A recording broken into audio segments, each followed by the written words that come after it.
On va du coup attaquer ce FaceTime de d'Histo. Du coup, aujourd'hui, on va voir vraiment deux parties. C'est donc la l'histo au niveau des tissus musculaires et ensuite on fera un peu tissu nerveux. On va un peu revenir sur les bases. Ça va pas être hyper poussé, mais voilà. Donc du coup, on va attaquer. Donc on va faire ça un peu sous forme de QCM. Du coup, ce qu'on va faire, c'est qu'on va faire un item par un item, et après, à chaque fois, on verra un peu le pourquoi du comment c'est vrai ou c'est faux. Du coup, on va commencer par l'item A. Est-ce que quelqu'un peut me dire si c'est vrai ou si c'est faux, et si vous avez la réponse,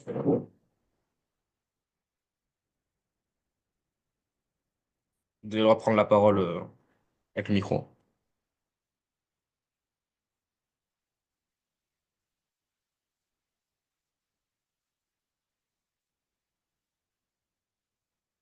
Est-ce qu'au moins vous savez si l'item A est vrai ou faux?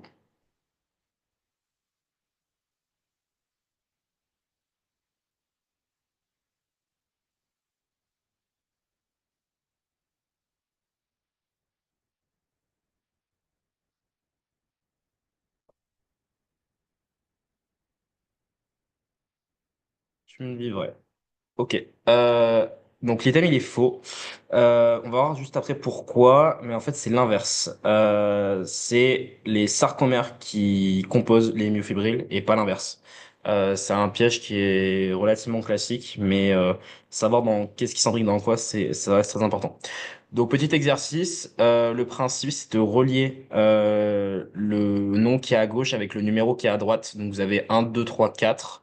Et du coup, vous avez myofibrille, muscles squelettiques, sarcomères et faisceaux de cellules musculaires. Est-ce que vous pourrez me rapidement dans le chat, ou même à l'oral, comme vous voulez, me les relier comme il faut? Je vous laisse 2 petites minutes, le temps que vous le fassiez. Ou au pire, on peut le faire ensemble, c'est comme vous voulez.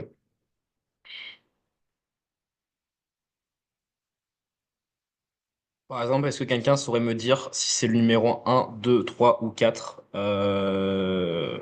les myofibrilles?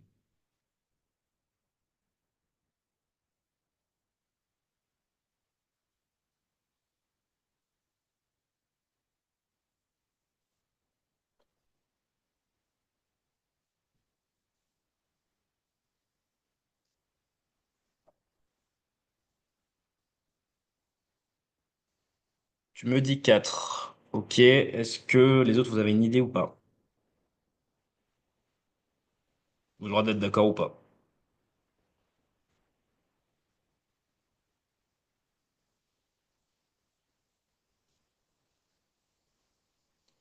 Ok. Donc on reste sur myofibril, c'est le numéro 4. Donc c'est ceci. Le muscle squelettique. Est-ce que vous pourriez rapidement dire si c'est... Ok, toi, il faut dire, tu me dis numéro 3. Ok. Donc 3 ou 4. D'accord. Et le muscle squelettique, à votre avis, c'est lequel? Donc si on a le 4 et le 3. Le un, ouais, c'est ça. C'est le muscle squelettique, c'est bien le un. Si vous avez le muscle, là, par exemple, c'est un biceps. C'est une forme relativement courante qu'on voit un peu partout. Donc, oui, effectivement, c'est un muscle squelettique. Le sarcomère, pour vous, c'est quel numéro?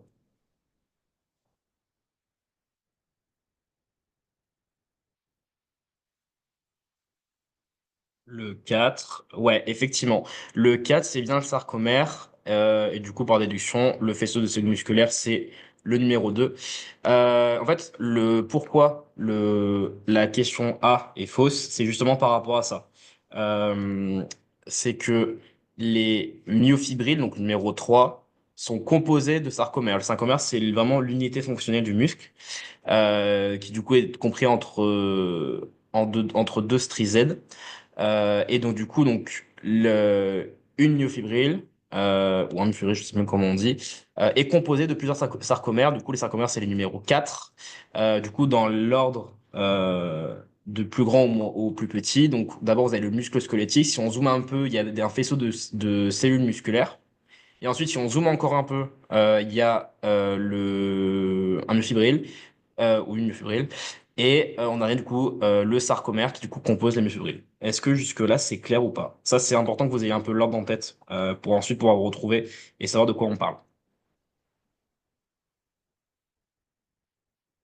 Vous mettre des petits pouces aussi si vous voulez. En bas, il y a normalement les petits émoticônes pour pouvoir réagir si vous voulez, pour que ça aille plus vite.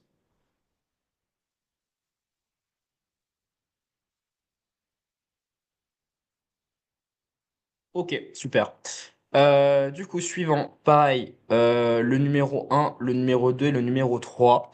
Du coup, le principe, du coup, c'est même principe, c'est de d'associer les noms à des numéros. Donc, le pour vous, l'endomysium, c'est quel numéro? Le un est donc est ici, donc c'est ce cercle-là. Le 2 c'est ce grand-là, et le 3 c'est le petit ici. Est-ce que vous pouvez me dire ce que c'est l'endomysium pour vous?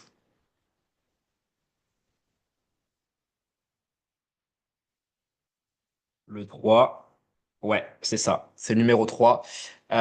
Du coup, l'épimysium,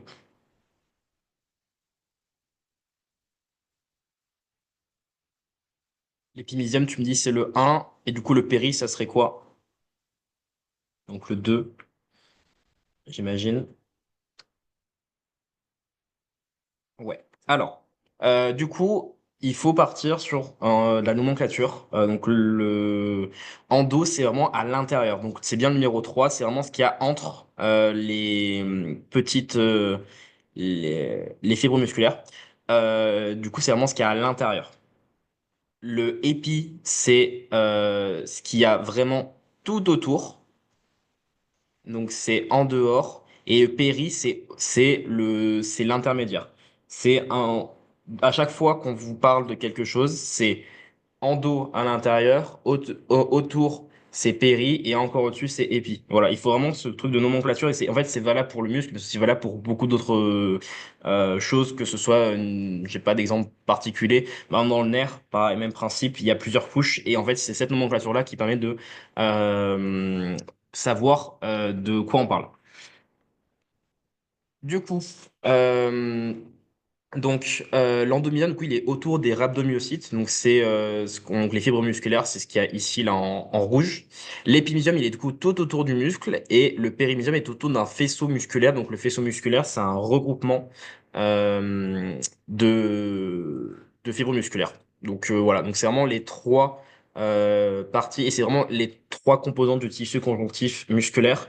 Et ça, pareil, c'est très important à connaître. C'est vraiment des questions qui tombent très souvent au concours. Donc voilà. Est-ce que jusqu'ici tout va bien?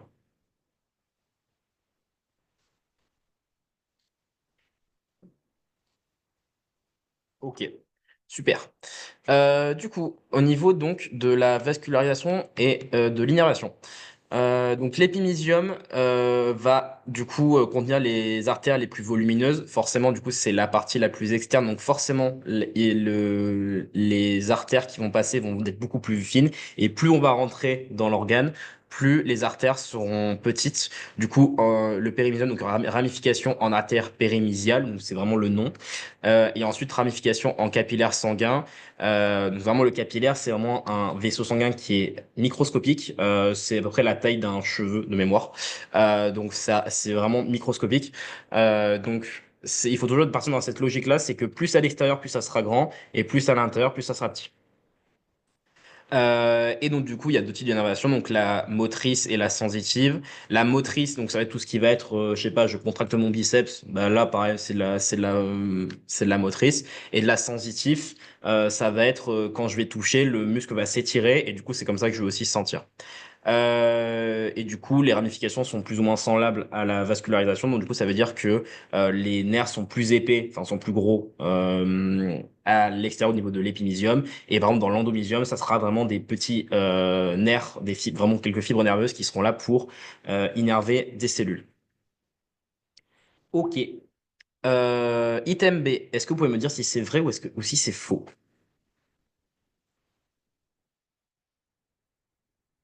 Lactine polymérisée et lactine F.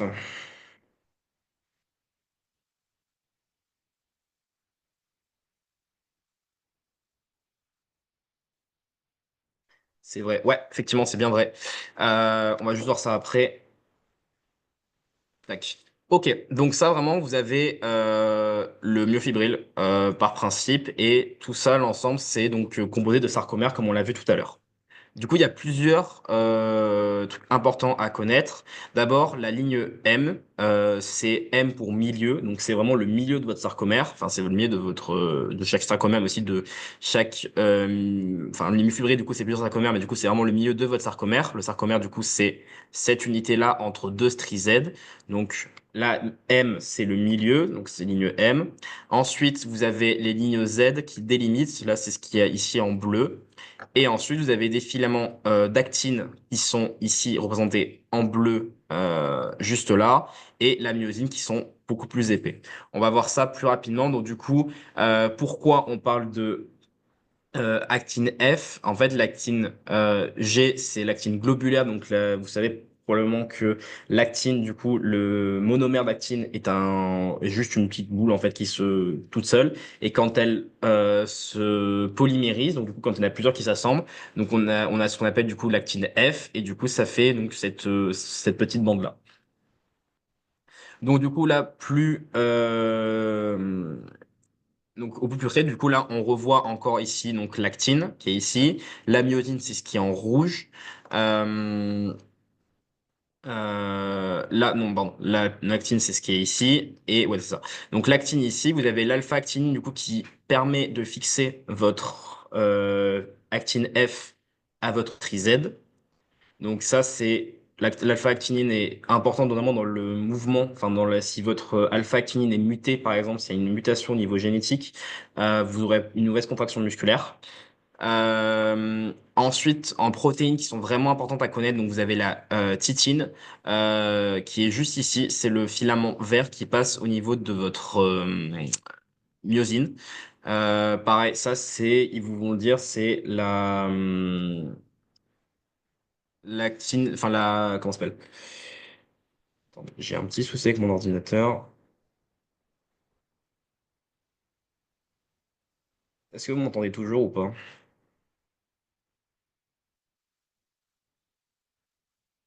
Ouais, ok, bon, c'est juste ma vidéo qui a peut-être bugué.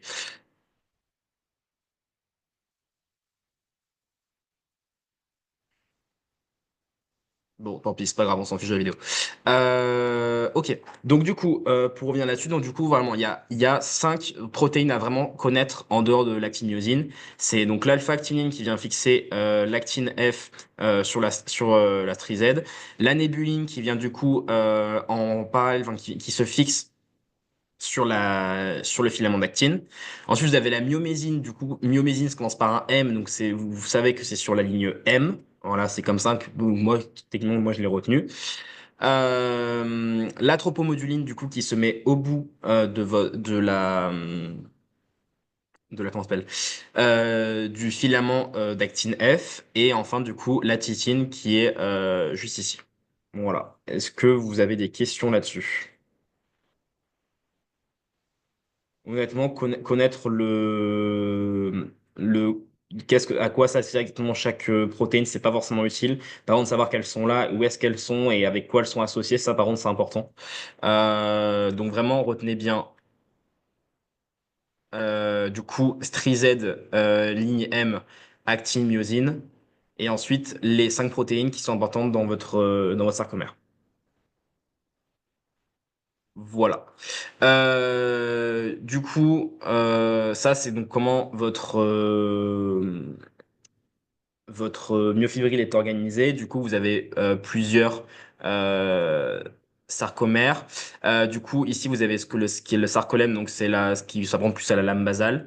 Vous avez la laminine et la dystrophine qui permettent de fixer votre myofibrille à votre, du coup, le sarcolème plus la matrice.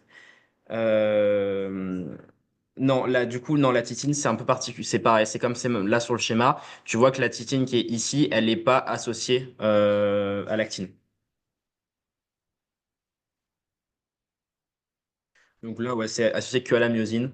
La titine, elle est là vraiment pour la rigidité du muscle.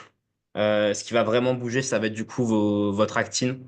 Euh, mais votre titine, elle, ne bouge pas. C'est vraiment la résistance de votre muscle.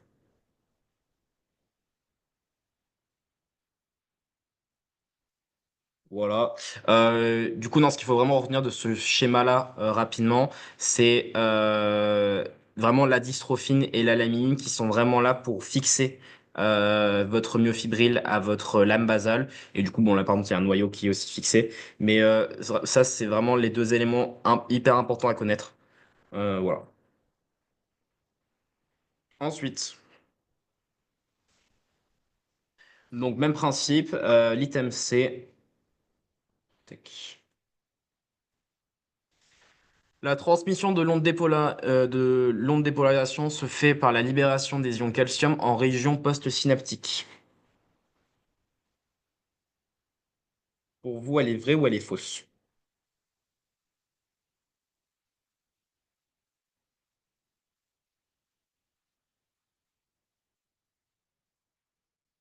Aurélien me dit faux, Fanny me dit faux, Dimsok me dit vrai. Euh, alors elle est vraie. Ça, c'est the truc à comprendre, c'est que le calcium, c'est l'ion qui va permettre la contraction de votre muscle. Si on vous met n'importe quel autre, je sais pas, du potassium ou n'importe quoi d'autre qui met que c'est ça qui permet de la contraction, ça sera faux.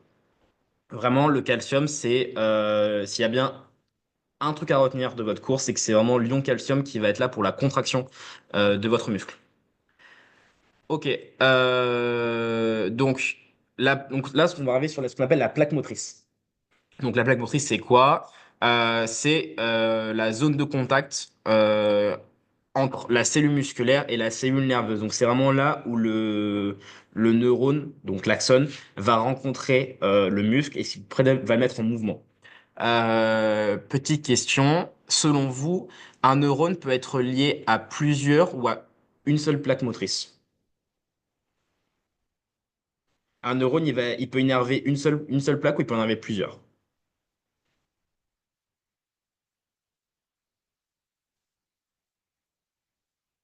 Un seul, plusieurs. Ok, on va voir après. Et du coup, à l'inverse, une cellule musculaire peut être liée à plusieurs ou à une seule plaque motrice.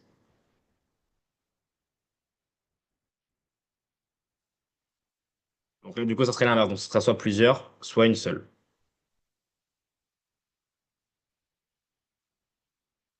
Ok. Donc un neurone peut être lié à plusieurs plaques motrices et donc une cellule musculaire peut être liée à une seule plaque motrice. Pourquoi? Si vous avez en soi un neurone peut avoir plusieurs prolongements qui vont innerver plusieurs plaques motrices pour faire en sorte qu'elles se contractent en même temps. Par contre, si vous avez plusieurs neurones qui vont innerver des cellules musculaires, là, c'est un souci. S'il y a un neurone qui vous dit on l'active et l'autre qui vous dit on l'inactive, bah, votre muscle ne saura pas quoi faire. Donc, c'est important ça à comprendre que du coup, un neurone peut innerver plusieurs plaques motrices, donc du coup plusieurs cellules. Et à l'inverse, une cellule musculaire, elle sera liée à une seule plaque motrice, donc ou à un seul neurone. Est-ce que vous comprenez un peu ou est-ce qu'il faut que je réexplique?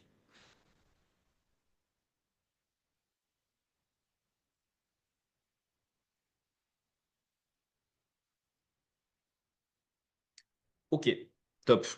Donc voilà, ça c'est très important et ça c'est vraiment littéralement le piège qui tombe le plus souvent. Je pense que je l'ai vu le plus de fois en anal.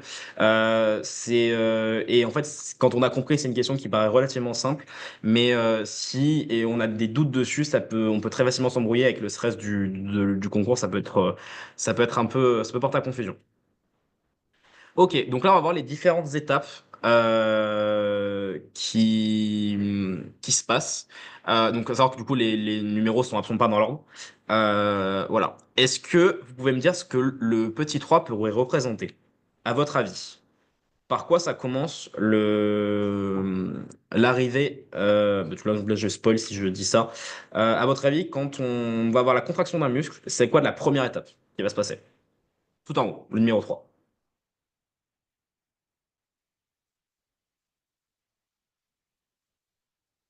Le calcium. Le calcium, ça sera après. Ça sera le numéro 2.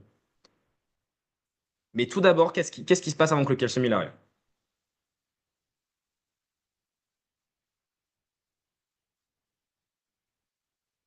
Ouais, le potentiel d'action, c'est ça. Donc en fait, votre potentiel d'action va arriver au niveau de votre axone et du coup va arriver au niveau de la jonction neuromusculaire. Et donc du coup, juste après, effectivement, donc on va avoir ouais, le signal. Donc ça, le potentiel d'action, c'est votre signal électrique, donc votre signal nerveux qui va arriver. Donc l'arrivée du potentiel d'action en premier. Ensuite, donc ce qui va se passer, donc c'est comme tu l'as dit, Flody, c'est un afflux de d'ion calcium, comme on l'a vu tout à l'heure. Et ensuite, est-ce que vous savez ce qui se passe? Parce que l'ion calcium, c'est lui qui va arriver. Mais est-ce que vous savez ce qui va se passer ensuite? Qu'est-ce qui va être libéré dans, dans la fonte?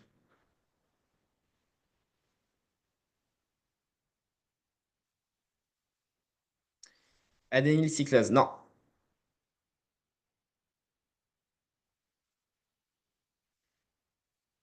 non, c'est pas de la noradrénaline. Ça commence par AD aussi. Non, même ça commence par A. Mais c'est un des neurotransmetteurs les plus importants. Non, acétylcholine, ouais, c'est de l'acétylcholine. Donc, bon, je vous passe le schéma. Du coup, arrivée de potentiel d'action, afflux d'ion calcium, du coup, qui vont entraîner la libération de vésicules d'acétylcholine. L'acétylcholine va venir, du coup, se fixer à leurs récepteurs, du coup, qui sont sur la plaque motrice, et du coup, l'afflux d'ion sodium, qui vont entraîner une dépolarisation. Voilà, donc ça c'est important. Les 5 étapes, c'est les 5 étapes de la dépolarisation et donc du coup du début de la contraction musculaire. Donc arrivée de potentiel d'action, calcium, acétylcholine, fixation d'acétylcholine sur les récepteurs et ensuite les ions sodium qui vont venir faire une dépolarisation.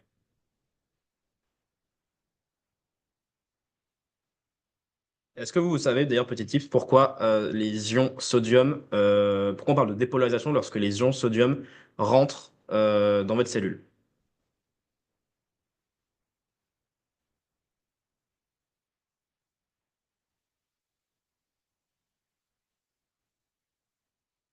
Vous avez le droit de dire non, c'est pas grave. Ouais, alors pourquoi ils sont chargés? Alors, le potentiel de repos, on le verra tout à l'heure, mais du coup, il est de valeur négative, donc qui est égal à moins 70 millivolts.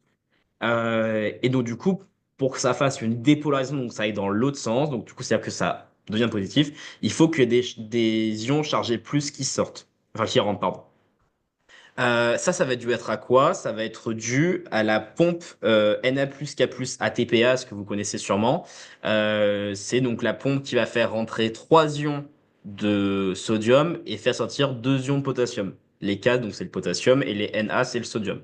Et donc du coup, en fait, cette entrée de sodium va faire du coup positiver pour que ça fasse ensuite un potentiel d'action, du coup une contraction, ça va faire positiver le potentiel de repos, qui est du coup de moins 70 millivolts, et donc va passer à plus 30 millivolts, et donc du coup c'est là qu'on va avoir la création d'un potentiel d'action. Est-ce que c'est plus ou moins clair? Est-ce que vous comprenez?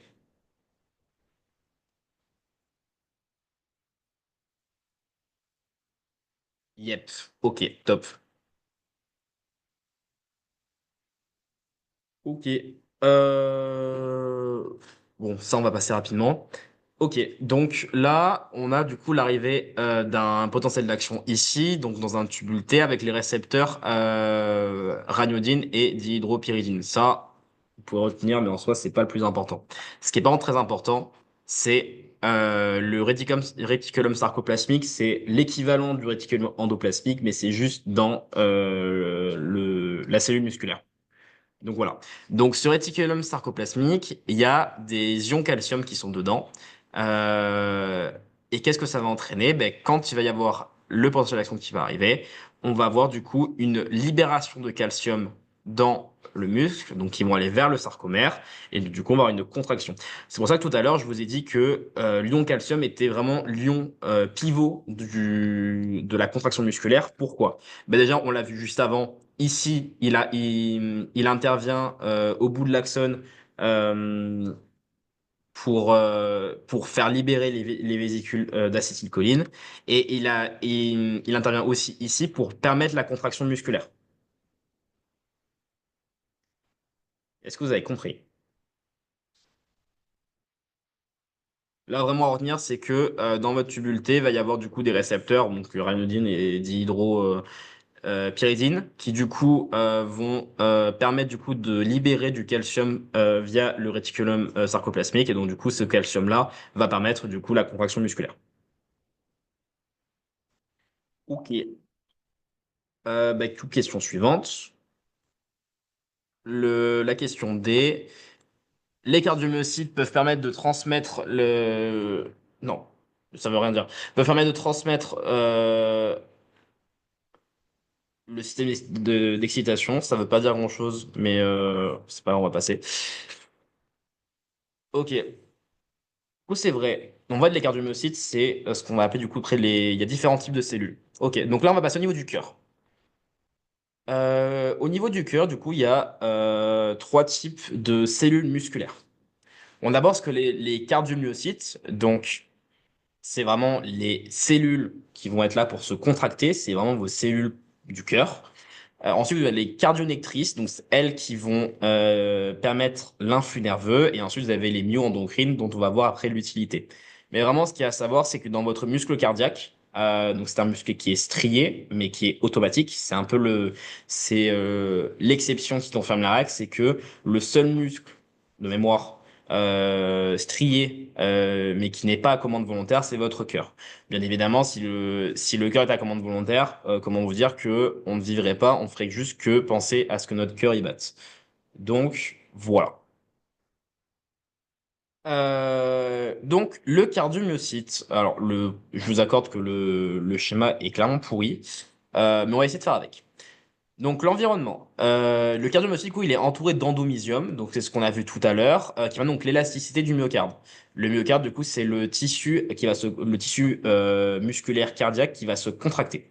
Et du coup, dans l'endomysium, on retrouve beaucoup de capillaires. Le cœur, donc, en dehors de le cœur qui pompe le sang, c'est aussi un organe qui est très vascularisé. Un cœur frais, entre guillemets, il est très rouge. Pourquoi? Parce qu'il est gorgé de sang.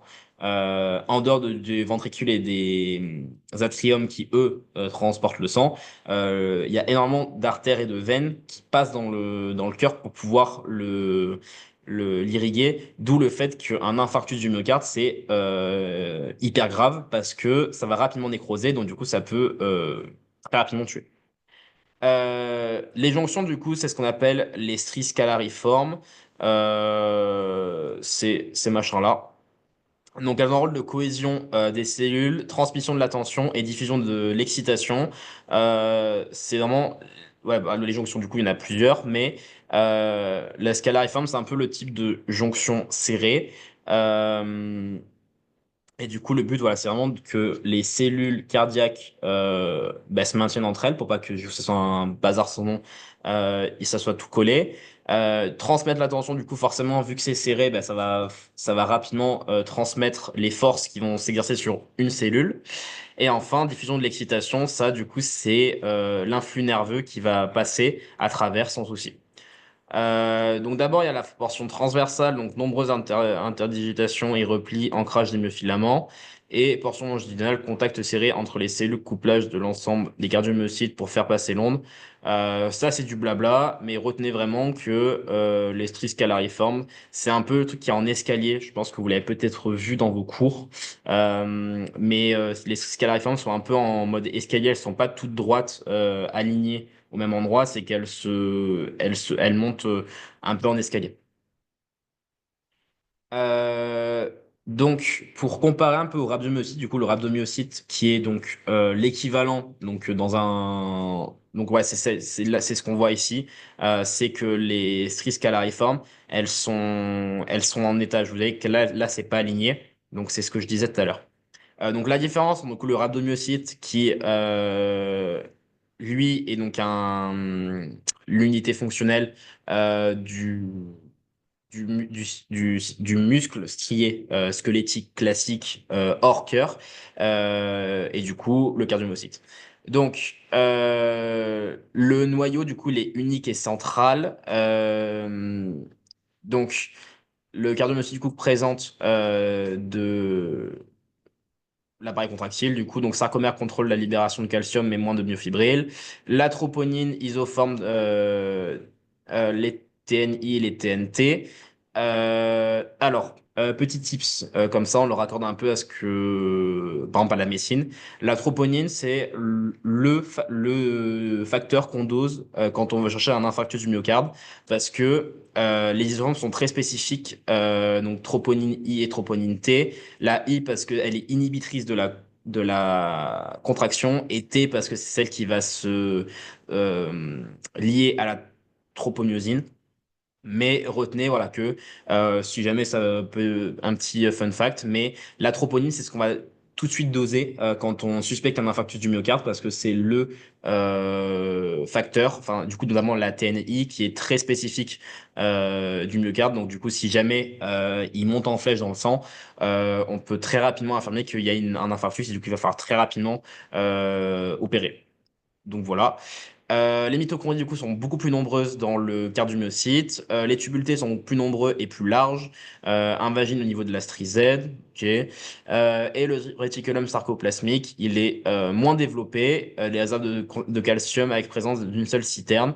Voilà. Il y a moins de calcium, en gros, pour faire simple, dans vos cardiomyocytes. Par contre, il y a beaucoup plus de tubulté. Donc, du coup, en fait, ça se compense, et du coup, ça met aussi une contraction régulière. Sachant que du coup, tout au long de votre vie, votre cœur a pour but de battre au moins 2 milliards de fois, à peu près, si on compte jusqu'à 70 ans en moyenne.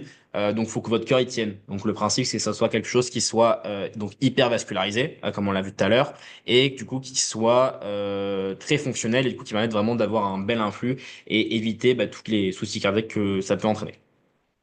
Est-ce que jusqu'ici, il y a des questions? En soi, il n'y a pas de grand-chose à comprendre, si ce n'est vraiment, voilà, il faut apprendre. Vraiment, ça, c'est un peu la liste bateau qu'il faut apprendre sur la différence entre le cardiomyocyte et le rhabdomyocyte. Mais voilà. Est-ce que vous avez des questions?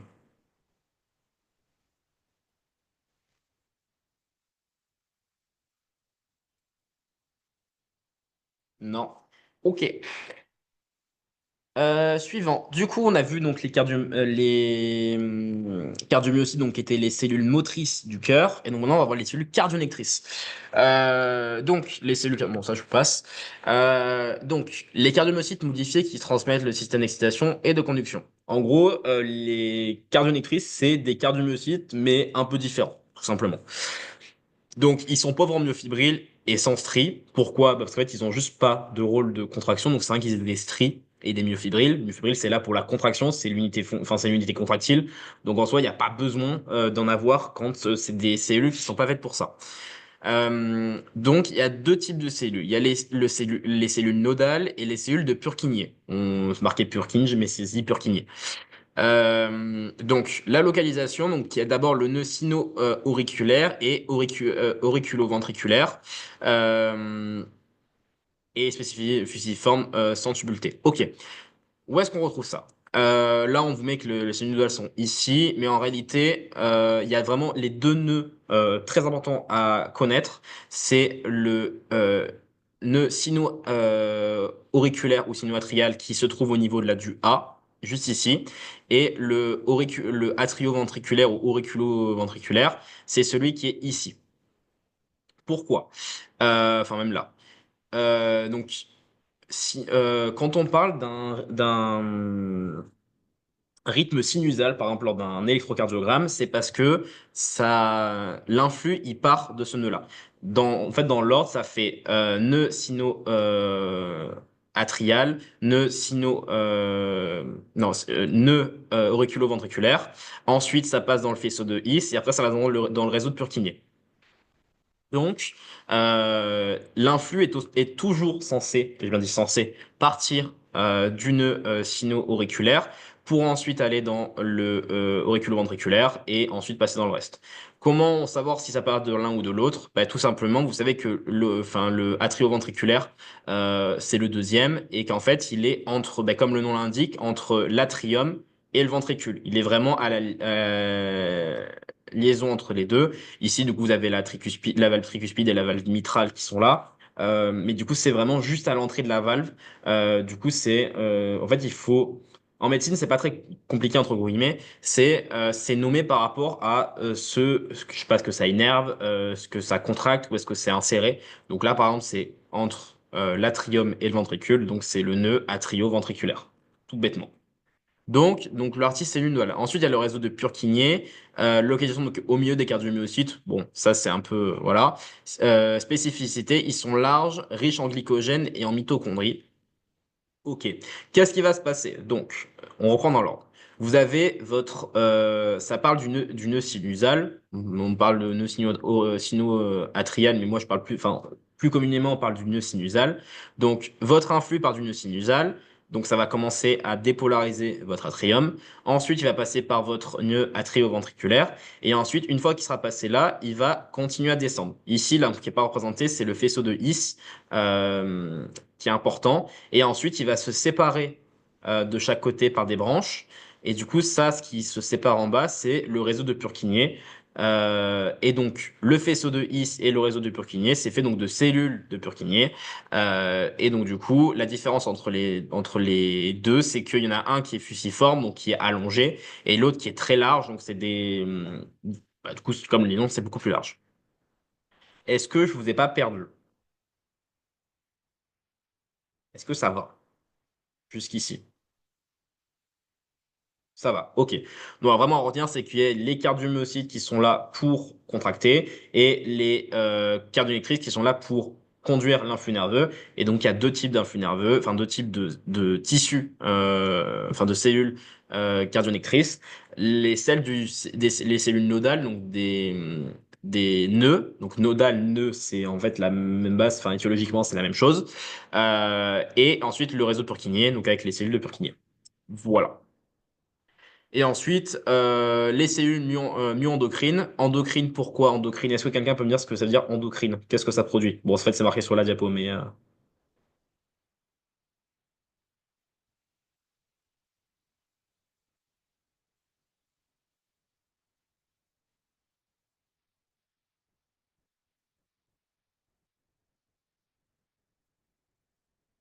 fait, on parle d'endocrine quand à partir du moment où ça concerne les hormones. Donc là, par exemple, vous avez la FAN, la facteur atrial natriurétique. C'est une hormone qui donc est produite dans les atriums du cœur et qui va être là, donc notamment donc c'est une hormone qui est vasodilatatrice, qui est impliquée dans l'homéostasie du sodium, produit lors de l'étirement de la paroi natriurénaire, baisse de la pression artérielle.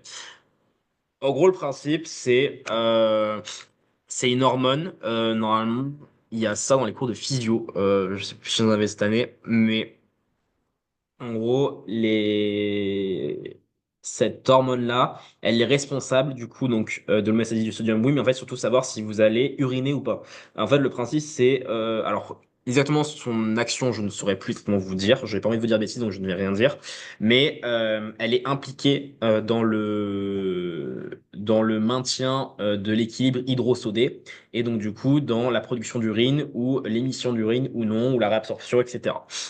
Donc vraiment à retenir, c'est que votre cœur, il a plein de trucs qu'il peut faire. Il peut se contracter avec les cardiomyocytes, il va conduire son influx avec les cardionéctrices et il va aussi produire des hormones avec du coup les cellules myo-endocrines qui se trouvent du coup dans les atriums, qui vont notamment créer la facteur atrial natriurétique ou la plus communément appelée FAN, qui veut du coup va agir dans votre système de contrôle de l'homéostasie.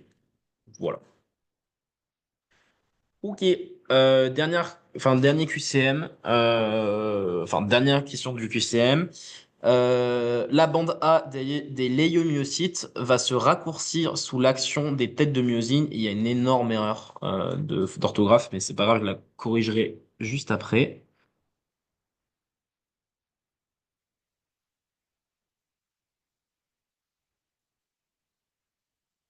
Hop, voilà. Est-ce que du coup, vous pouvez me dire si c'est vrai ou si c'est faux? Est-ce que la tête de myosine va faire raccourcir la bande A des léiomyocytes? Vrai, ok. Vrai, ouais. Bah, c'est faux. Désolé pour vous. Vous êtes tombé dans le piège. Euh, Donc, les légumineuses, c'est du coup les cellules du muscle lisse. Ok, donc la cellule, donc elle est allongée et fusiforme, c'est vraiment cette forme-là, peut-être un peu plus pointue au bout, mais ça reste cette forme-là. Et donc elle est de taille variable, l'ordre du micromètre, entourée d'une membrane basale. Le nœud, du coup, il est central et unique. Les myofibrilles en périphérie, mais pas de stries. Ça, c'est très important. En fait, elles sont un peu désorganisées comme ça, il n'y a pas de stries. Et le sarcoplasme, il est périnucléaire et pauvre en myoglobine. Donc le sarcoplasme, c'est ce qui est ici. Euh, voilà. Ça, c'est un peu l'organisation d'un légumocyte. C'est ça. Du coup, les légumocytes, il y a trois types. Il y a les légumocytes qui vont être regroupés. Donc ça, c'est les différents types de muscles lisses. Il y a trois types de muscles lisses. Il y a les regroupés, les individualisés et les isolés. On va me dire isolé et individualisé, c'est la même chose. Non, justement. Euh, Les regroupés, par exemple, c'est tout ce qui va être du tissu conjonctif. Par exemple, tout ce qui va être autour de vos vaisseaux. Par exemple, peut y avoir des vaisseaux où il y a du tissu musculaire lisse. Ça va être donc le tissu conjonctif, donc qui va être regroupé. Individualisé, ça va être juste qu'il va y avoir une seule fibre, par exemple.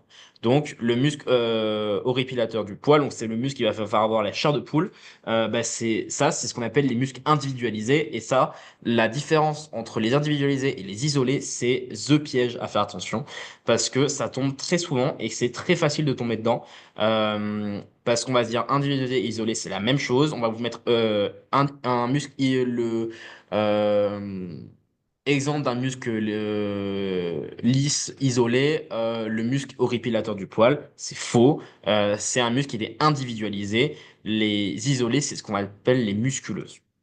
Voilà. Donc ça, c'est vraiment le truc, si vous voulez, le screen, ça, c'est vraiment le gros point, attention, en gros, en rouge dans votre cours. C'est ça, ça tombe très facilement. Euh, Ça, comment s'organise la musculis. Bon, c'est ce qu'on appelle les treillis. Je vais pas vous embêter dessus parce que c'est pas le plus important. Comment c'est fait le musculis parce qu'on vous en parle très peu dans votre cours. Euh, Mais voilà, sachez qu'il y a des cordances, des myofilaments d'actine F et des myofilaments de myosine. Donc, comme dans le muscle strié, il y a de l'actine et de la myosine, mais c'est juste organisé complètement différemment. Ce qui fait que du coup, bah, vous avez votre muscle lisse qui est différent de votre muscle strié squelettique. Puis voilà. Donc, qu'est-ce qui change? Déjà, il n'y a pas de troponide. Euh, Par exemple, c'est le truc merde, qu'on retrouve bah, dans le courant de cœur. Mais du coup, il n'y en a vraiment pas dans le muscle lisse. Ensuite, il y a des cordances disséminées dans la cellule, présence de têtes de myosine sur toute la longueur et moins de filaments de myosine. Les cavéoles, en fait, il y a ce qu'on appelle des cavéoles, c'est l'équivalent des tubules T. Et ensuite, il y a une jonction communicante pour synchroniser la contraction. Ça, c'est un peu les différences de composition qu'il y a entre le muscle strié squelettique et le muscle lisse. Malheureusement, c'est encore une fois une liste. Les cours d'histo, c'est vraiment de la connaissance, c'est plus du par cœur que de la compréhension. C'est cool de comprendre et de l'associer, mais honnêtement, je pourrais pas vous dire mieux, sachant qu'en fait, c'est juste ce qu'il faut apprendre.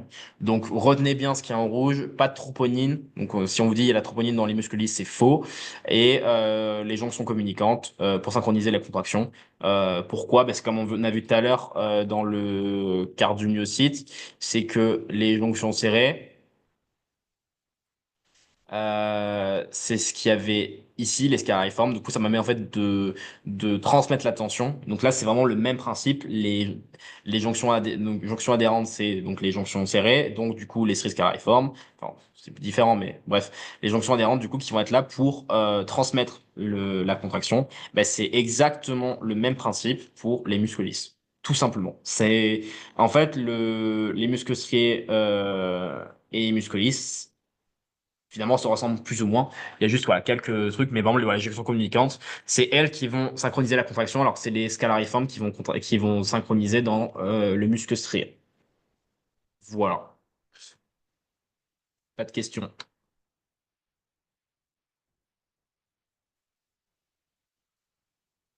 Vraiment, si vous avez des questions très précises, je vous invite vraiment à aller sur le Discord du TAM. Il y a vraiment des tuteurs qui sont là pour répondre. Moi, je vous avoue que l'histo, ça fait 2 ans que j'en ai pas fait. Euh, mais si voilà, jamais vous avez vraiment des questions très précises sur l'histo, honnêtement, je m'aventurerai pas à y répondre parce que je n'ai pas du tout les compétences. Enfin, en tout cas, je les ai plus. Mais n'hésitez pas à envoyer des messages sur le Discord, même sur des gens qui sont en passe ou des tuteurs qui ont fait que passe. Moi, par exemple, j'ai fait que passe, mais ça, c'est tout qu'on a vu aussi en passe. Donc, il y a pas de souci, les tuteurs pour vous répondre. Voilà. Du coup, comment ça se contracte les yémeucytes? Donc, encore une fois, bingo, l'ion calcium qui est par là. Du coup, donc les caveolles réticulum sarcoplasmiques vont libérer des ions calcium. Donc, activation de la calmoduline plasmatique, phosphorylation de la chaîne légère, myosine, contraction. En gros, retenez encore une fois que bingo, c'est le calcium qui est là pour tout faire. Et donc, du coup, là, imaginez que les, les filaments, en fait, c'est comme un filet, et du coup, bah, il va y avoir les cordances qui vont les relier. Imaginez votre muscle lisse comme un filet qui va être là pour resserrer. En fait, ici, là, c'est comme si on avait serré avec des fils la cellule. Ben, retenez vraiment que cette organisation, elle est vraiment en mode en filet, donc en quadrillé, enfin, les quadrillés. Si vous regardez par exemple, un filet de pêche, ben, c'est le même principe. Là, vous avez les cordances qui vont glisser le long de vos filaments d'actine et donc du coup qui vont du coup tout resserrer. Donc on va voir cet aspect-là en fait après la contraction. Du coup, c'est donc un système qui est donc sous l'influence des systèmes nerveux végétatifs. Donc le muscle lisse, on peut pas le contracter automatiquement. Enfin, on peut pas le contracter de notre volonté. C'est un truc automatique. Et je vais juste vérifier qu'il n'y a pas de. Ok, super. Euh, donc c'est un système qui est donc végétatif et donc les hormones aussi peuvent venir contracter votre tissu musculaire lisse. Et donc il y a deux types de contractions, le tonus musculaire permanent et situationnel et contraction péristatique permanent aussi qui sont enfin ça va non, ouais c'est ça la question. Le tonus musculaire à votre avis il est permanent ou situationnel? Donc permanent c'est que c'est tout le temps, situationnel c'est que c'est selon les situations.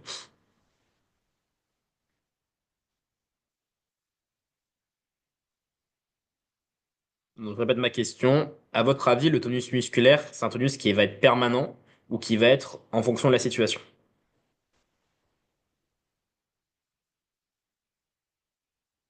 Permanent. Situationnel. Ok. Et du coup, à l'inverse. Donc, ce qui est permanent. En fait, pourquoi permanent? Mais en fait, c'est ce qui, par exemple, le tonus musculaire, c'est ce qui permet de rester debout. Et sauf qu'il faut pas que ce soit situationnel, il faut que vraiment ça soit constamment. Le tonus musculaire, ça peut être resté debout, ça peut rester contracté, ça peut rester, ça peut être n'importe quoi. Mais c'est un tonus qui est absolument permanent. Il faut toujours l'avoir en tête, c'est que c'est ce qui permet vraiment de vous maintenir debout dans votre position. Alors, la contraction péristatique, c'est un truc qui va, et situationnel, donc en fait, le péristatisme, c'est les contractions qui permettent de la digestion. Et donc, du coup, bah, forcément, si vous ne mangez pas, vous n'allez pas avoir de ces ondes-là, ce qu'on appelle les ondes péristatiques, qui vont pouvoir parcourir de mémoire le, le, non, j'ai plus, bref, l'intestin grêle, oui, qui va du coup, enfin, ces ondes-là vont permettre, et de mémoire, il y en a aussi, enfin, surtout dans le côlon, qui sont là du coup pour évacuer les selles. Mais du coup, voilà, le péristatisme, c'est situationnel, donc c'est par exemple quand vous mangez, lors de la digestion, vous avez ces ondes-là, et le tonus musculaire, c'est permanent. Voilà. En conclusion, donc là on va finir sur le muscle. Là seulement s'il y avait un tableau à screen, bah c'est lui. Donc rapidement, les myofilaments dans les trois types de cellules, c'est actine-myosine. Ça change pas. Les contractions, toujours pareil, c'est calcium, toujours. Ça, c'est vraiment le calcium, c'est l'ion vraiment à retenir dans la contraction musculaire. Les contractions du coup squelettiques sont rapides, les lisses c'est lent. Les contractions du coup elles sont volontaires pour le muscle squelettique et involontaires pour le muscle lisse et le muscle cardiaque. Et les différences, c'est que par exemple, en musculis, c'est la calmoduline qui va interagir. Et là, en squelettique et en cardiaque, c'est la troponine. Euh, et donc, est-ce qu'il va y avoir des interconnexions? Pour le squelettique et lisse, non. Et en cardiaque, il y aura des interconnexions en Y. Et ensuite, du coup, le noyau, donc le squelettique, il est multinucléé avec, enfin, sur les bords, et en cardiaque, il est lisse, il est central, et patati patata. Reticulum sarcoplasmique, il est en triade en squelettique, il est en diade en lisse, et il est pas présent en cardiaque.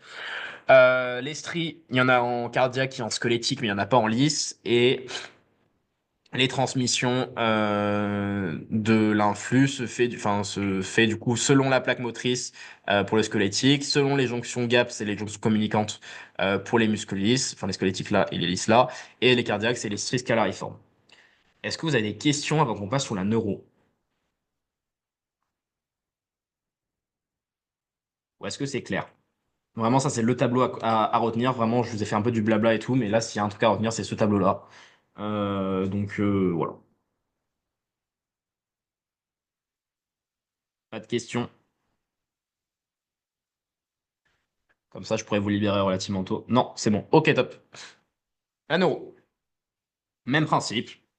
Vous avez compris le truc. Donc, les somas contiennent à leur extrémité des synapses.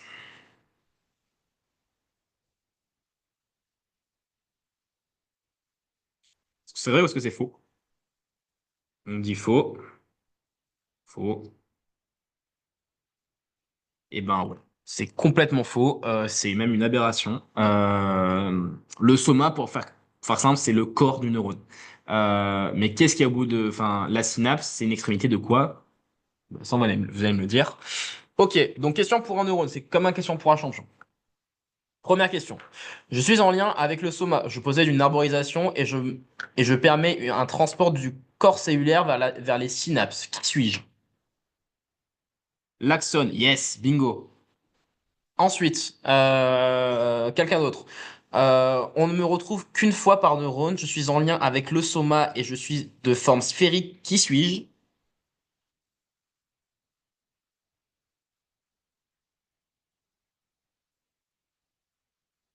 C'est un 4 à la suite, là. Si vous connaissez un peu Question pour un champion, c'est le noyau. Ouais, exactement. Bon, bah, bravo Aurélien. Ok.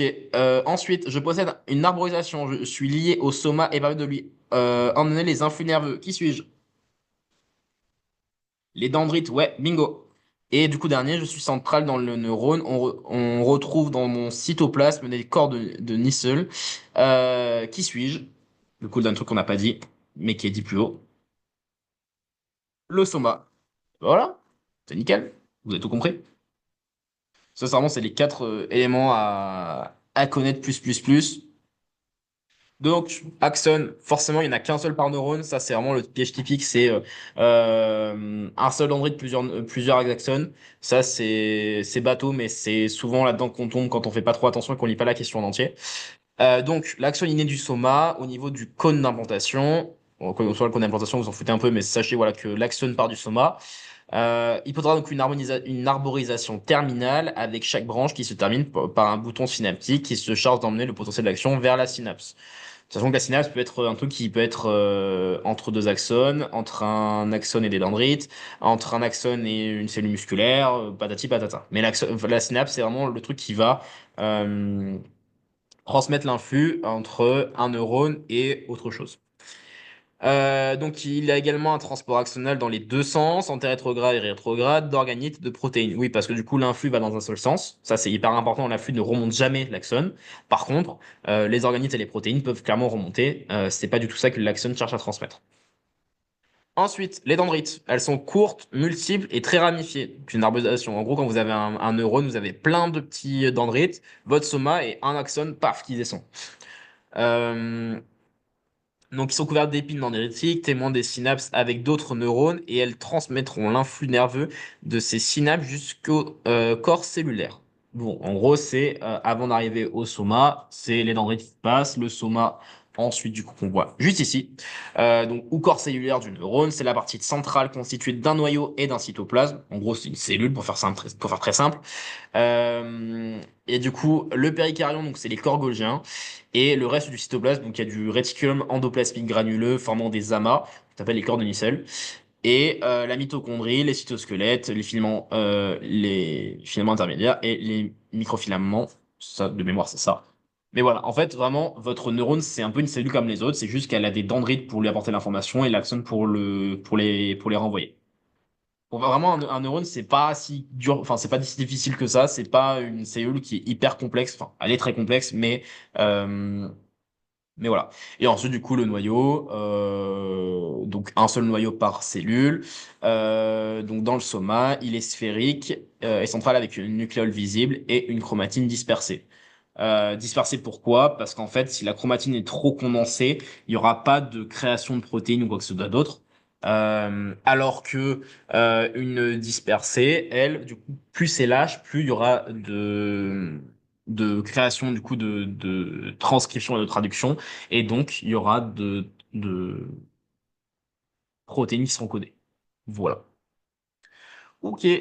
QCM suivant. Les neurones bipolaires sont le plus souvent des neurones moteurs.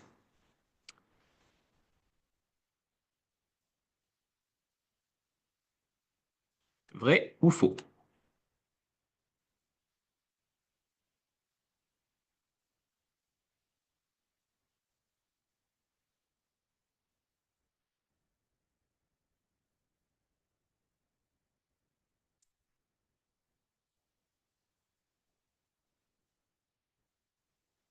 Vrai. Ok.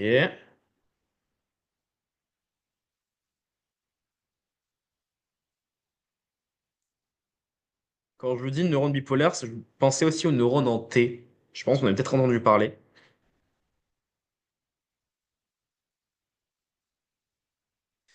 Alors c'est faux. Je vais juste rallumer la caméra, voir si ça fonctionne. Ok, super. Alors, je pense que vous me voyez à peu près. Le, là, voilà. Le neurone en T, c'est typiquement le neurone dont le corps cellulaire va être dans le ganglion prévertébral de mémoire. Imaginons ici, vous avez votre muscle. Euh, le muscle est très moche, certes. Et je sais pas, même pas si on voit. Est-ce que vous voyez ou pas? Ouais, ok. Non, oui, non. Je vais essayer d'écrire en noir, voir si on. Non, ça, c'est pas du noir. Hop.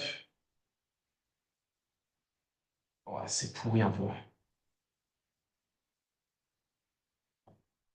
Hop. Hop. Attendez, juste, je vais arrêter le partage 2 minutes. Hop. Voilà. Est-ce que vous voyez mieux en me mettant en grand écran ou pas?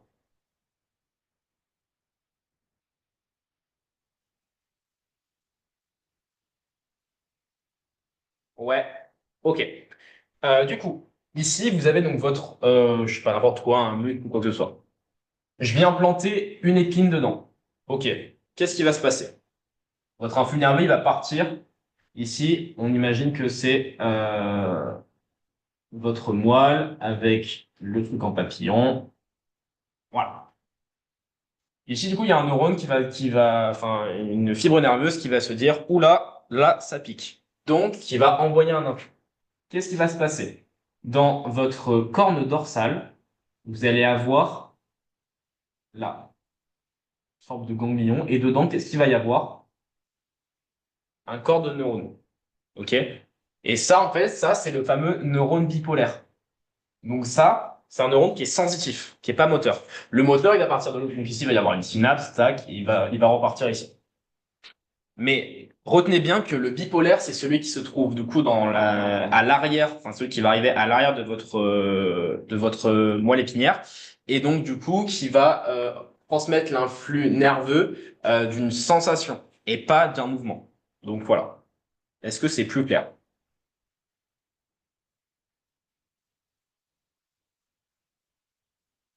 Ouais, au top. Oups. Je passerai après. Hop, je vais reprendre le partage. Ok.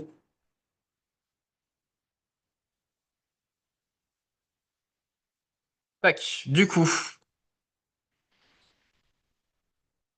donc selon la morphologie, son morphologie, donc il y a donc les neurones bipolaires, les pseudo-unipolaires et les multipolaires. J'ai pas mis de schéma, j'aurais peut-être dû. Donc bipolaire, c'est donc ce qu'on a vu tout à l'heure dans les structures sensorielles. Les pseudo-unipolaires, donc c'est dans les ganglions sensoriels des nerfs crâniens et spinaux. C'est vraiment le type de neurone que vous ne verrez jamais, pour être très honnête. Et ensuite, les multipolaires, les plus nombreux, on a par exemple le cellules de Purkinje, bah, par exemple ce qu'on a vu tout à l'heure, les cellules cardionectrices. Donc c'est du tissu nerveux. C'est des multipolaires. Ensuite, donc, vous avez les neurones sensitifs, donc qui sont afférents, c'est récepteurs du récepteur sensoriel, donc système nerveux central, et les neurones moteurs. Donc, enfin, en gros, ce qui va se passer, c'est que les sensitifs vont partir du récepteur sensoriel, donc la peau, le muscle, n'importe quoi en fait, et ça va aller vers votre système nerveux central. Système nerveux central. Est-ce que quelqu'un peut me rappeler ce que c'est le système nerveux central?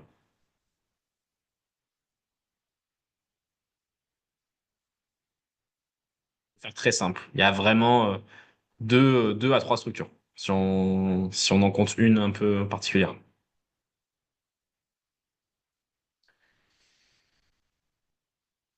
L'encéphale et la moelle épinière. Ouais, manquerait le tronc cérébral, mais oui, c'est ça. Donc vous avez le cerveau, tout simplement. Vous avez votre tronc cérébral, qui est une structure qui est quand même très particulière, qui est importante quand même à noter. Et ensuite, vous avez votre moelle épinière le long. Donc c'est vraiment le système nerveux central, ça c'est le truc plus plus plus. Et du coup, il y a donc les neurones moteurs. Là, c'est l'inverse, à partir du système nerveux central. Et va aller vers l'effecteur. Sachant que du coup, un neurone moteur, c'est pas forcément un mouvement qui est volontaire. Par exemple, votre réflexe, je sais pas, votre réflexe rotulien quand vous allez chez le doc et qui vous le tape, c'est un truc qui est pas fait exprès, c'est un réflexe. Euh, et en fait, c'est du coup le motoneurone en fait qui va être, enfin en fait, le marteau va il va faire croire à votre tendon qui s'étend, donc du coup votre muscle va se resserrer et du coup ça va, enfin il va vouloir se resserrer parce qu'il a l'impression qu'il est en train de tomber et donc du coup c'est pour ça que votre jambe va se relever, c'est parce qu'en fait votre quadriceps va se contracter.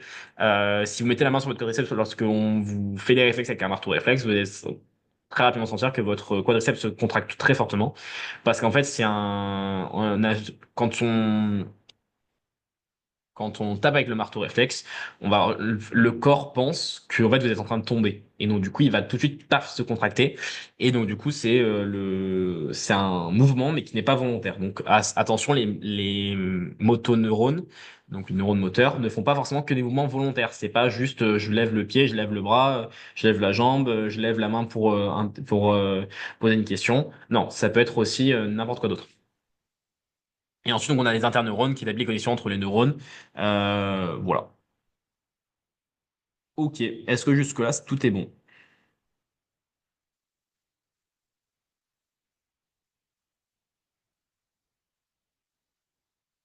Ouais. Ok, super. Question C. Les synapses chimiques sont les plus répandues. Vrai. Ouais, totalement. C'est clairement vrai. C'est le type de synapse qu'on connaît plus ou moins tous. Il y a deux types de synapses, les synapses électriques et les synapses chimiques. Du coup, les électriques, c'est juste qu'en fait, c'est des influx électriques qui continuent à passer. Et les chimiques, c'est à peu près partout, en fait. Et donc, il y a besoin de neurotransmetteurs. Donc, par exemple, tout à l'heure, on a vu l'acétylcholine, qui était le neurotransmetteur entre le neurone et la plaque motrice. Enfin, entre le neurone et le muscle, du coup, le total, c'est la plaque motrice. Mais voilà. Il y a trois grands types de synapses. Il y a les axons dendritriques, donc du coup c'est l'axone qui va aller se mettre sur un dendrite. Donc en gros votre axone par exemple celui-là il va aller là-dessus. Axosomatique, c'est-à-dire qu'en fait votre axone va directement aller se fixer sur le soma. Donc en gros l'axone ici va directement aller se fixer sur un ici donc là. C'est plus rare, d'accord? C'est vraiment les axons dendritriques les plus communs. Et ensuite ça arrive qu'il y ait des communications axo-axoniques. En fait votre axone vient se fixer sur un autre axone. C'est pas le plus répandu mais ça existe. Voilà, sachez-le, c'est vraiment les trois à connaître. Ok, bon, ça c'est juste un petit rappel dessus. Euh, Ok. Item D, les oligodendrocytes permettent de myéliniser. Ouah, mais il y a des fautes d'orthographe, c'est une folie. Je ne sais vraiment pas écrire. Hop. De myéliniser les axones du système nerveux central et périphérique. Faux, faux. Ouais, vous avez clairement sauté dessus, vous avez très bien compris que c'était faux. D'ailleurs, j'ai fait une erreur là-dessus et je l'ai mise vraie, mais elle est clairement fausse. Bref, prenez pas la couleur, elle est clairement fausse. Je suis d'accord avec vous. Hop, tac, je vais le changer, comme ça c'est fait. Voilà. Ouais, donc, les oligodendrocytes, ils sont responsables de la myélinisation au niveau du système nerveux central. Au niveau des périphériques, la myélinisation, c'est les cellules de Schwann. Euh, Ça, c'est vraiment typique, hein. C'est vraiment le truc les QCM un peu faciles qui peuvent tomber, mais vraiment, c'est important de connaître. Donc, dans le système nerveux central, il y a vraiment quatre cellules en dehors du neurone. C'est les astrocytes, les oligodendrocytes, les microgliocytes et les épendymocytes. Les astrocytes, disons, c'est un peu les super nounous du neurone, c'est genre ceux qui vont leur donner à bouffer, ceux qui vont les faire se reposer. Voyez vraiment ça comme leur aide la plus précieuse, c'est vraiment genre leur garde du corps. Il n'y a pas plus important que les astrocytes, ils sont là aussi pour la barrière hémato-encéphalique. Enfin vraiment, les astrocytes, c'est genre cellule à avoir pour un neurone. Genre c'est vraiment le meilleur ami du neurone. Ensuite, les oligodendrocytes, du coup, qui sont là pour myéliniser les axones. Donc, du coup, il n'y a que les axones qui sont myélinisés, hein. Les dendrites ne le sont absolument pas.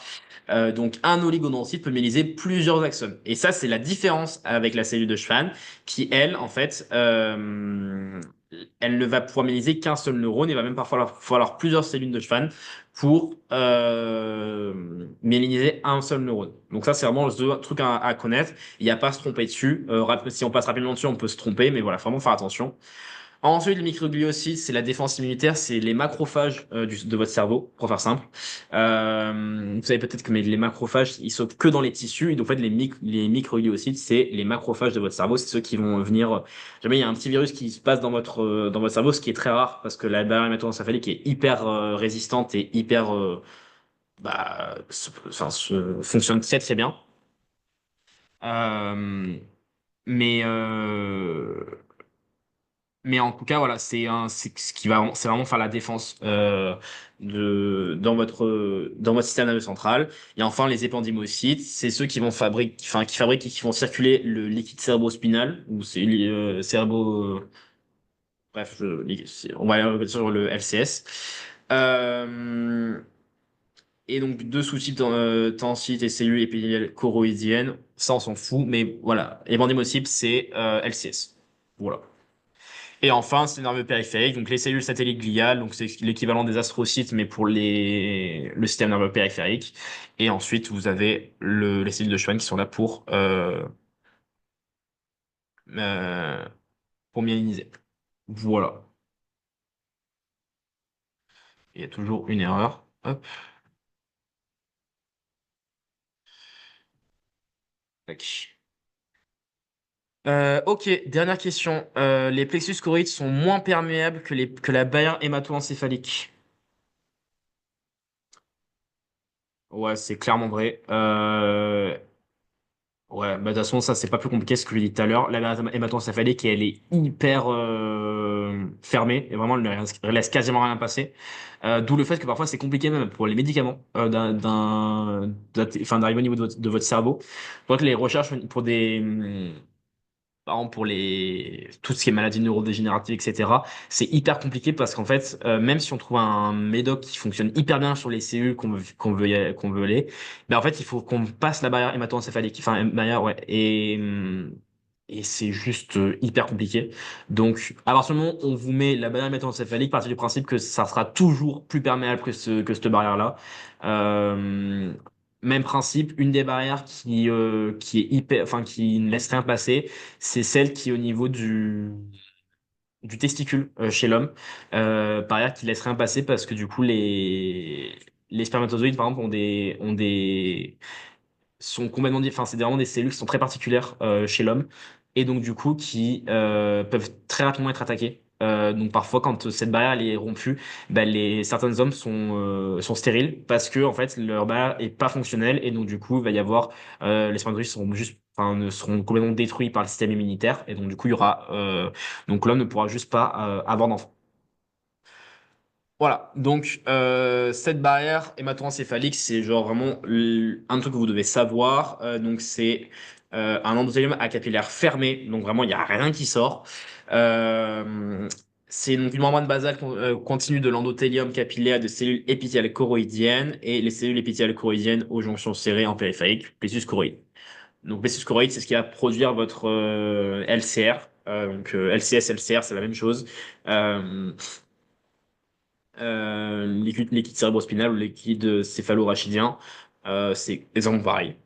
La fonction donc, protection mécanique, apport énergétique, évacuation des métabolites et transport d'hormones. Les hormones, c'est tellement petit que ça peut passer cette barrière. Mais par exemple, la protection mécanique, ça va être aussi protection chimique. Il y a pas mal de drogues qui ne rentreront pas. Euh, Par exemple, la nicotine, ça rentre parce que la nicotine, c'est minuscule, d'où le fait que, par exemple, ne fumez pas, c'est important. Mais quand les gens fument, bah, souvent il y a cet effet un peu calmant, euphorisant, parce que la nicotine passe très vite dans le sang et du coup passe très vite la barrière. Donc du coup, par exemple, la nicotine, ça passe très très bien. Euh, Pas mal de drogues aussi passent très bien. Mais du coup, mais certaines drogues qui ne passent pas, en fait, qui font des effets, mais qui ne sont pas directement sur le cerveau, mais qui sont sur notamment les vaisseaux. Ça peut contracter les vaisseaux, ça peut avoir des hypertensions intracrâniennes. Donc voilà. Mais du coup, c'est une protection qui est hyper efficace. Voilà, sachez-le. Donc votre cerveau est très bien protégé. Même si vous faites un peu des bêtises, ça protégera très bien. Donc, c'est une structure qui est richement vascularisée, qui va synthétiser liquide cérébrospinal à partir du sang par sécrétion d'ion sodium, donc n'a plus c'est sodium, et passage passif d'eau grâce à des cellules spécialisées. Et la localisation, c'est donc dans les ventricules. Donc ici, vous avez vos ventricules, donc là, c'est les ventricules latéraux. Ici, vous avez votre troisième ventricule, et ici, le quatrième ventricule. Donc, les plexus choroïdes, donc, ils vont produire le liquide, enfin le LCS. Ils sont euh, au niveau des bases des ventricules latéraux, au niveau du toit du troisième ventricule et au niveau du dos. En fait, ici, là, vous avez donc comme un triangle. C'est là où il y avait aussi encore du plexus choroïde. Mais en fait, du coup, dites-vous que c'est vraiment à cet endroit-là aussi que s'insère le cervelet. Donc voilà, si jamais vous avez une question là-dessus, c'est vraiment sur la paroi qui proche du cervelet, bah, c'est là où il va y avoir aussi du liquide, enfin, cérébrospinal qui va être produit. Voilà, voilà. Système nerveux central, bon, donc ouais, les composés, ça, on l'a vu tout à l'heure. Moelle spinale, encéphale, je rajoute aussi le tronc cérébral, même si le tronc cérébral, ça fait partie de l'encéphale, mais enfin, le tronc cérébral, c'est quand même quelque chose de très particulier, c'est une structure qui est unique et qui est hyper importante, notamment sur tout ce qui est les réflexes et ne serait-ce que même l'élocution, tout simplement. Donc le système nerveux central est entouré par les méninges, donc les méninges qui peuvent provoquer donc des méningites par exemple. Donc les méninges c'est des couches concentriques autour de votre système nerveux central. Euh, et par exemple, s'il y a une petite bactérie qui se met dedans, ce qu'on appelle les méningites, par exemple, enfin, ça peut provoquer des méningites, il n'y a pas que ça. Les syndromes méningés, c'est très large, il n'y a pas que les méningites en elles-mêmes. Les méningites, c'est infectieux, mais le syndrome méningé peut aussi très bien être dû à une hypertension intracrânienne, etc. Mais ça, c'est un peu du blabla. Mais voilà, oubliez pas que les méninges, il y a plusieurs couches. Je vous les refais pas dans l'immédiat. Euh, mais on les verra un peu après. Mais voilà, on en parlera. Et ensuite, donc, la substance grise est composée donc de cellules gliales, de cordes cellulaires de neurones. Donc, la matière grise, c'est les corps cellulaires et la substance blanche, c'est tout ce qui est axone myélinisé et les cellules gliales. Voilà. Enfin, pensez que la myéline, c'est blanc. Donc, forcément, c'est tout ce qui va être substance blanche. Pas de questions jusqu'ici?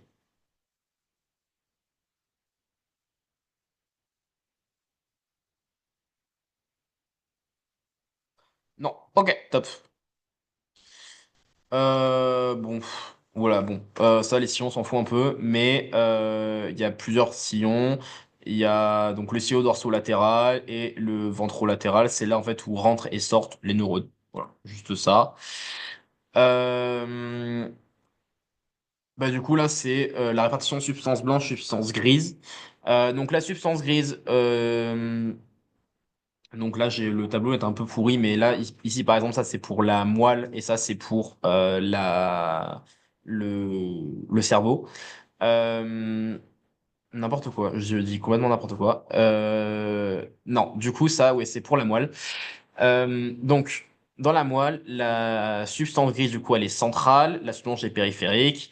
Donc, ce qu'on a vu donc dans les cornes, il y a les corps cellulaires des motoneurones et les fibres de patati patata. Corne dorsale, interneurones et fibres sensitives. Et corne latérale, neurones sympathiques afférents, préganglionnaires. Voilà. Mais ça, c'est vraiment, je viens du par cœur, il n'y a pas besoin. C'est penser que c'est du 60-40. Donc voilà, tout simplement.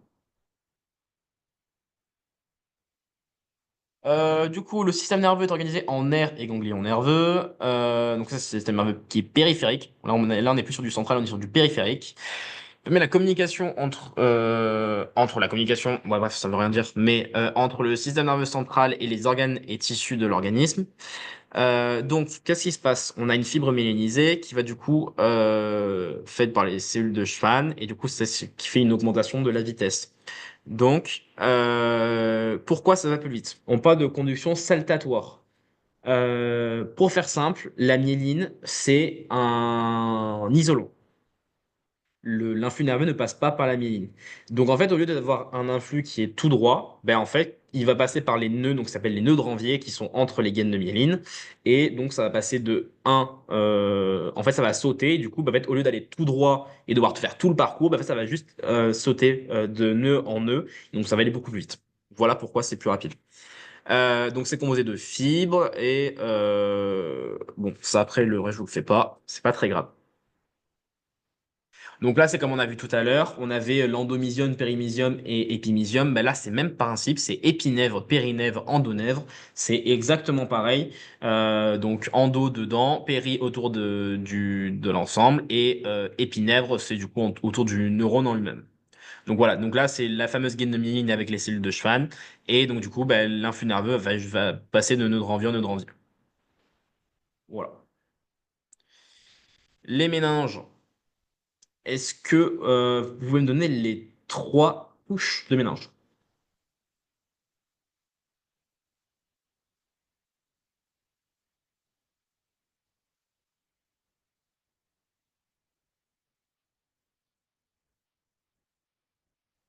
C'est vraiment trois. Duomère, acnoïde, primaire. Exactement. Et donc, du coup, bon, les trois espaces, c'est ceux qui correspondent tout simplement. Donc, le rôle protection, stabilisation. Les méninges, donc il y a la duomère tout en haut. Ensuite, vous avez l'arachnoïde ici et la pimère qui est juste en dessous. Et donc, les espaces, c'est le sous-arachnoïdien, le sous-dural et le péridural. Et du coup, quand on, par exemple, quand il y a comment ça s'appelle? Besoin par exemple de faire une péridurale pour une femme enceinte quand elle va accoucher, mais en fait on va du coup dans une euh, des couches euh, des méninges et du coup on va dans cet espace-là et du coup on injecte le produit, ce qui fait que on l'injecte à un endroit où il n'y a plus de moelle. De mémoire, c'était entre L4 et L5 qu'on va injecter le produit pour la péridurale. Mais du coup, ce produit-là va remonter dans toutes les méninges et du coup enfin, va faire une forme d'anesthésie et donc du coup rendre l'accouchement moins douloureux. C'est pas pourtant qu'il le sera pas, mais en tout cas ça le sera moins. Et d'ailleurs, je vous invite un jour si vous avez l'occasion d'aller en bloc d'accouchement ou tout ça, vous verrez que l'aiguille de la péridurale fait très peur, mais ça reste très intéressant à voir. Voilà, bon, tissu conjonctif dense. Euh, Ouais, du coup, donc vous avez la diomère crânienne et la diomère vertébrale, c'est donc deux diomères différentes. La diomère crânienne se confond avec le périoste. Le périoste, donc c'est une des couches de l'os. est traversée par les villosités séparées de l'arachnoïde par l'espace virtuel, est composée de sinus veineux duraux, et la dure mère vertébrale est séparée par l'espace épidural, constitue le sac dural, donc c'est une forme de protection. Donc retenez bien que au niveau de l'encéphale, la dure mère, c'est vraiment limite une couche de l'os, enfin c'est très simple. Et la dure mère au niveau de la vertèbre, c'est vraiment une couche de protection à part entière qui sera là pour protéger votre moelle spinale. Euh, Encore un QCM. On va le faire tout d'un coup. Donc, dites-moi, la question A, elle est vraie ou elle est fausse?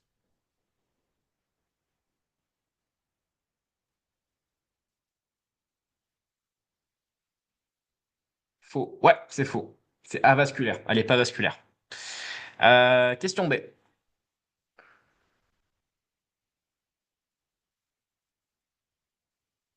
Ouais, la B est vraie, complètement. Question C, la primaire est une enveloppe méningée épaisse.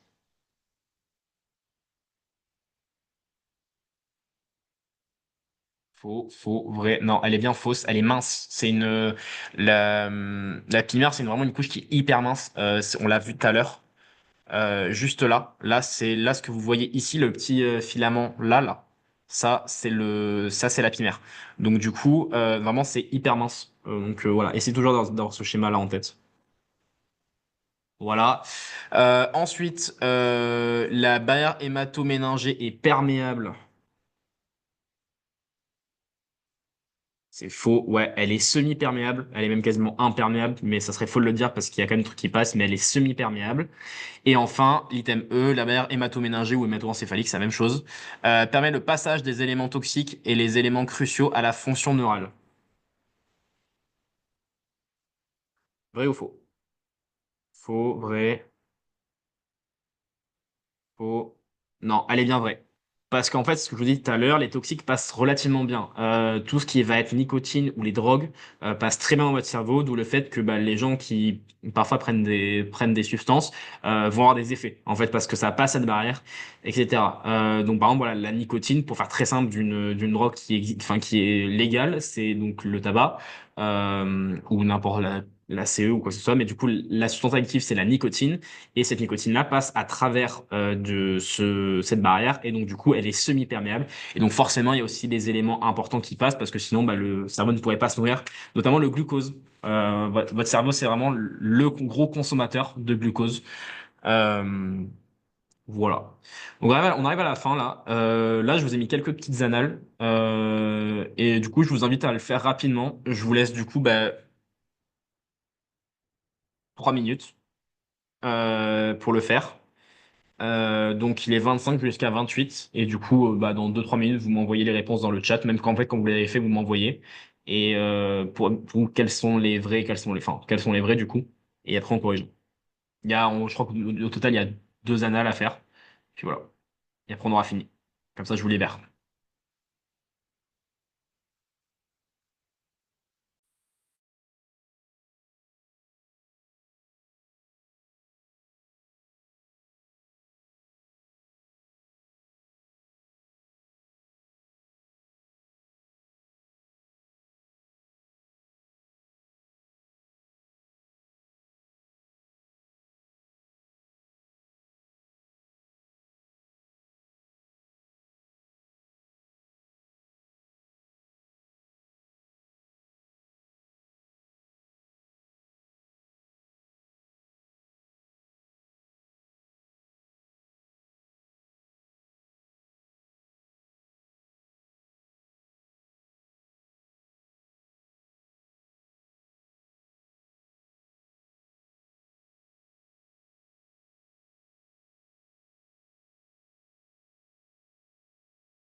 N'hésitez pas si vous avez des idées à les mettre dans le chat, hein. Donc, je vous laisse encore une petite minute. Je t'en corrige.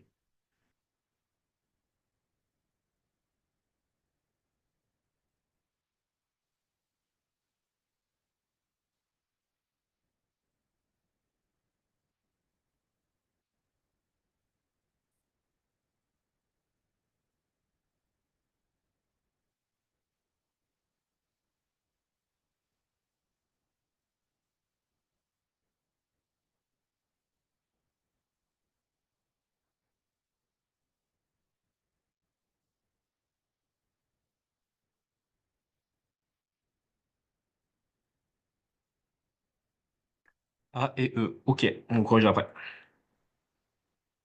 A, E.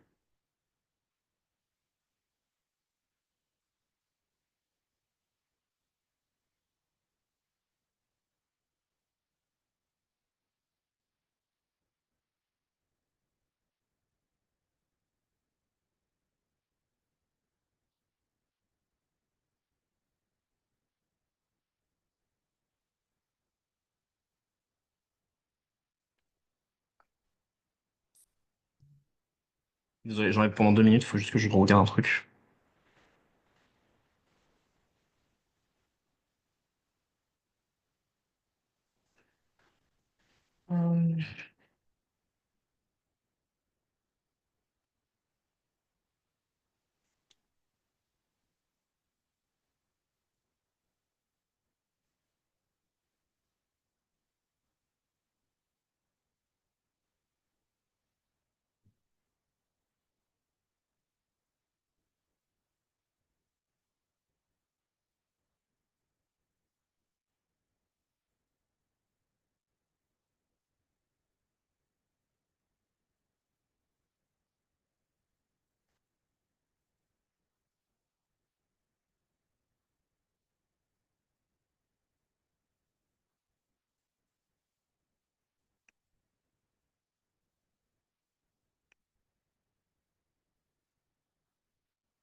Attendez, j'ai un petit souci avec le diapo.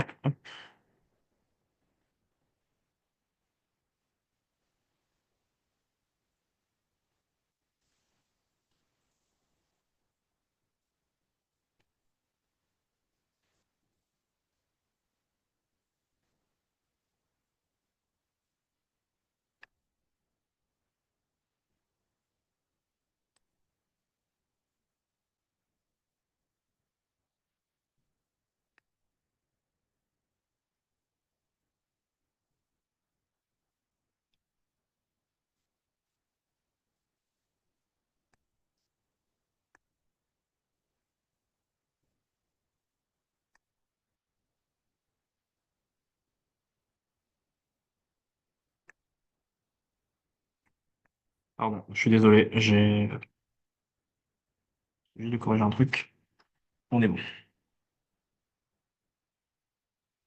Ok, hop, je reprends ça. Ok, go. Pardon. Du coup, donc vous m'avez dit certains trucs. Du coup, la A, elle est fausse. Pourquoi? Du coup, la question, c'est l'émergence de l'axone présente des ramifications appelées arborisation axone proximale. C'est faux. C'est une arborisation qui est terminale. Euh, donc, c'est pas à l'émergence. En fait, c'est à la fin de l'axone. En fait, ce sera à l'émergence, c'est-à-dire que ce serait au début de votre axone. Donc, quand il sortirait du soma, il y aurait ça. Donc c'est faux. Ensuite, item B, dans le système nerveux périphérique, les neurones ne nécessitent pas de soutien des cellules gliales. En fait, c'est faux. Pourquoi? Parce que ils sont, enfin, qu'ils soient myélinisés ou pas, il y a toujours besoin par exemple, de cellules de Schwann pour aider. Parce qu'en fait, les cellules de cheval ne sont pas obligées de myéliniser. Il peut y avoir des cellules de cheval mais il n'y a pas de myéline. Par contre, il peut y avoir de myéline sans cellules de cheval. C'est ça un peu la nuance. Mais par contre, il y a toujours des cellules gliales qui sont toujours là pour soutenir. Un neurone n'est jamais tout seul. Il est jamais, enfin, une fibre nerveuse n'est jamais laissée toute seule. C'est pas possible. Ensuite, item C, le volume de la substance grise est plus important au niveau de la moelle épinière cervicale et lombaire.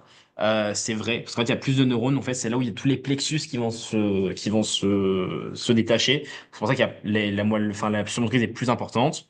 Item D, l'axone et les dendrites sont myélinisés et constituent les neurites. C'est faux. Euh, donc, les neurites sont les prolongements du neurone, axone ou dendrite, qui peuvent être myélinisés ou non. D'ailleurs, il y a une faute. Les dendrites ne sont jamais myélinisés. C'est les axones qui le sont, qui peuvent l'être, qui ne le sont pas forcément, mais les dendrites ne le sont pas. Et item E, donc super important à comprendre, les cellules de la microglie sont d'origine extra-embryonnaire et proviennent des progéniteurs hématopoïétiques du sac vitellin. Ça, c'est de l'embryo. Et du coup, c'est complètement vrai. Elles viennent pas à la base ce qu'on appelle le partie neuro-ectodermique, enfin, c'est le tissu neural primitif dans l'embryologie, mais ça vient vraiment de quelque chose à part. Donc voilà, ça c'est à savoir.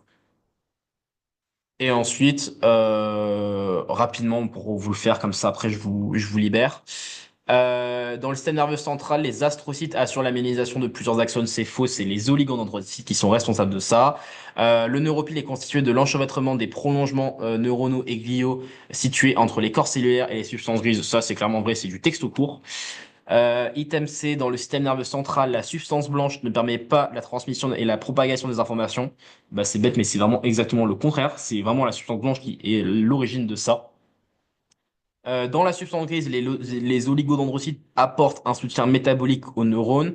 Ça, c'est un peu à voir. Elle était corrigée vraie, moi je l'ai mis fausse pour une raison simple, c'est que les oligodendrocytes se trouvent au niveau des axones. Or, les axones sont au niveau de la substance blanche. Donc pour moi, c'est un piège, donc du coup je l'ai passé fausse. Là, elle est toujours vraie parce que je l'ai pas mis à jour, mais pour moi, elle est fausse complet. Donc oui, elles ont un double rôle, mais en fait, elles sont au niveau de la substance blanche. Dites-moi ce que vous en pensez. Mais pour moi, les oligodendrocytes, c'est clairement de la substance blanche. C'est pas de la substance grise. La substance grise, par exemple, les astrocytes sont dans la substance grise, il n'y a pas de souci. Euh, Techniquement, les corps, les somas des oligodendrocytes pourraient se trouver dans la substance grise, mais en eux-mêmes, l'oligodendrocyte est lui responsable de la minéralisation, donc du coup, forcément, de la substance blanche. Est-ce que vous avez un truc à redire là-dessus ou on est bon là-dessus? Moi, ça, c'est mon interprétation, c'est moi qui le vois comme ça, vous avez le droit de pas être d'accord, il n'y a pas de souci. Je suis loin d'avoir enfin, je suis pas du tout la science infuse, donc. Ok, et donc du coup, item E, les cellules de la microglie sont d'origine neuro-ectodermique, c'est ce que je vous ai dit tout à l'heure, c'est faux. Du coup, elles sont d'origine hématopoïétique, parce qu'en fait, du coup, les microglies, du coup, c'est des macrophages, et les macrophages, c'est la lignée, c'est une lignée hématopoïétique, donc qui vient de la lignée sanguine. Voilà, c'est tout. Est-ce que vous avez des questions avant de finir ou pas? Ou c'est bon?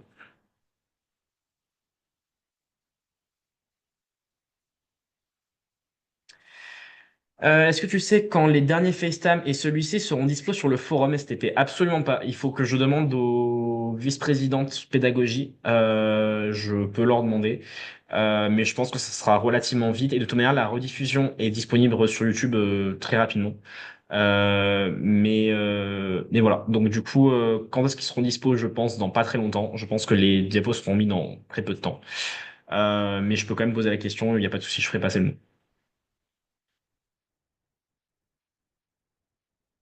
Je t'en prie.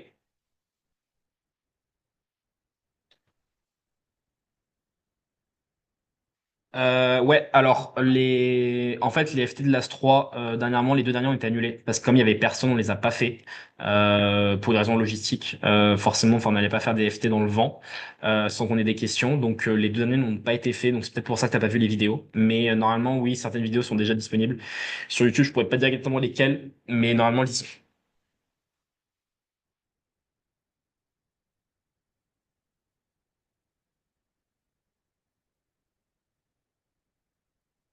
Ah, bah voilà. Mais du coup, ouais, donc s'il y a déjà eu des FT de l'As 3 qui ont été faits, je ne saurais pas dire exactement lesquels, mais normalement il y en a qui ont été faits, de ce que j'ai relu moi de mon côté. Mais ceux qui ont été faits, ils sont disponibles sur YouTube. Et ceux qui n'ont pas été faits, bah, ils sont pas là. Voilà.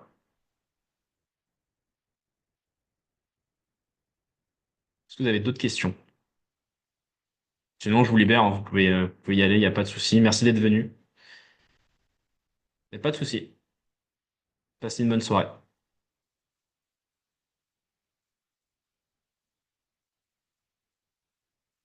Qu'est-ce qui est caché?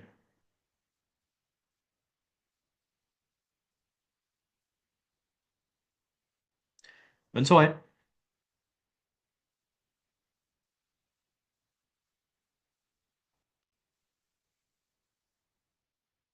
Écoute, moi je vais regarder de mon côté. Mais n'hésite pas à envoyer un message, même sur l'Instagram du TAM, sur le parti LAS, si tu les trouves pas. Peut-être qu'ils sont en privé. Je saurais pas te dire exactement, j'avoue que c'est pas moi qui gère ça du tout. Mais n'hésite pas à envoyer un message. La vice-présidente de communication enverra un message au VPPDA et je pense que tu auras une réponse enfin, d'ici très peu de temps. Voilà.